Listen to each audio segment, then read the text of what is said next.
جوانان گامی به پیش برای شرکت در بازسازی.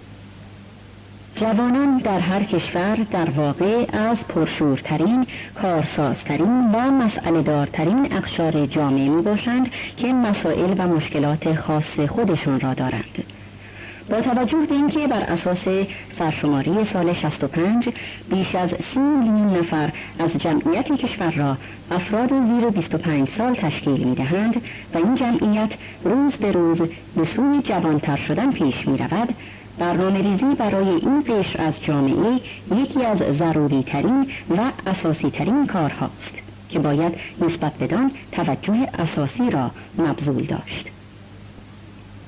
جامعه شناسان و جمعیت شناسان شرایط حاضر را یکی از بهترین و مناسبترین زمان می دانند که می توان برای نوجوانان و جوانان برنامه ریزی کرد.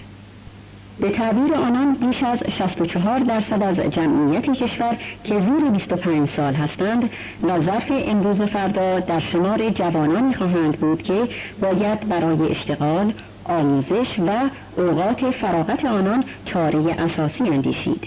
به همین جهت دستاندرکاران و کارشناسان خاطر نشان می‌سازند که باید در بازسازی کشور به جوانان و نوجوانان توجه اساسی داشت، چرا که بازسازی می‌تواند مسئله اشتغال این قشر را حل کند.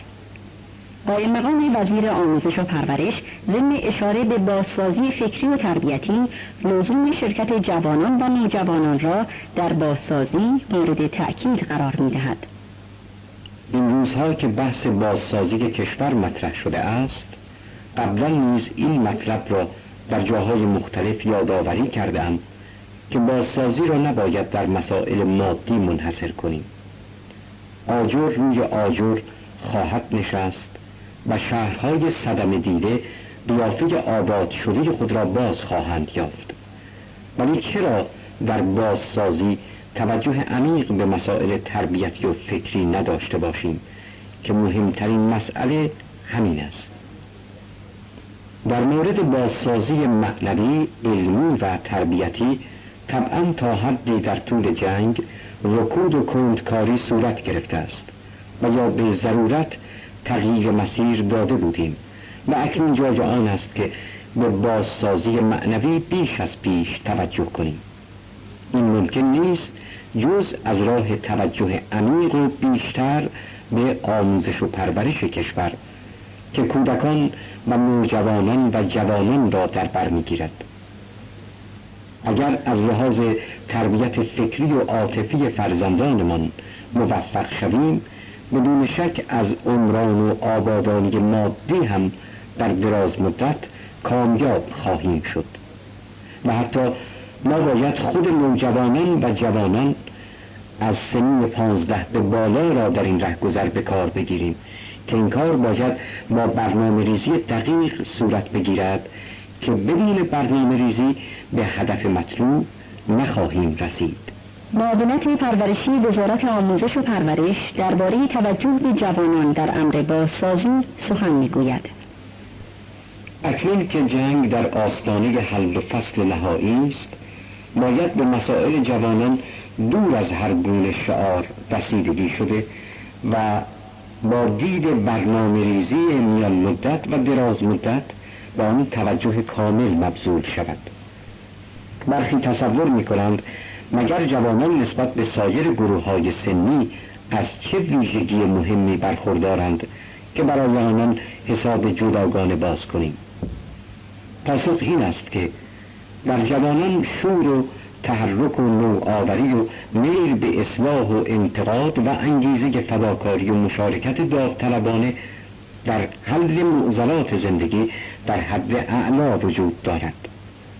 در کنار این خصوصیات، جوانان از حالت خاص برنامه پذیری و نیاز به حضور در صحنه برخوردارند و چنانچه به این خصوصیات توجه اساسی نشود و کار آنها به دست فراموشی سپرده شود، این قشر فعال دچار سرگردانی و دلسردی و احیانا برخی از کجروی ها خواهند شد و چنانچه برای آنان برنامه ریزی اصولی صورت بگیرد، جوانان در دوران بازسازی کارنامه درخشانی را از خود نشان خواهند داد و جلوی پاره‌ای از نابسامانی‌ها و تلاطم‌های سیاسی و اجتماعی و فرهنگی سد خواهد شد.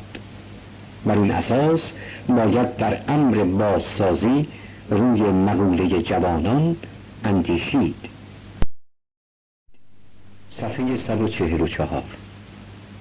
مثل یک جویبار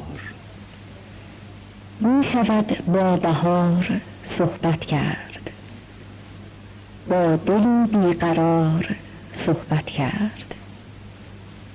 می توان ریشه داشت در خورشید، با زبان بهار صحبت کرد.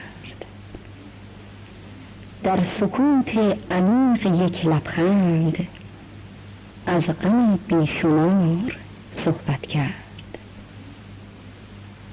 چون حضور صمیمی یک برگ با گل داغدار صحبت کرد.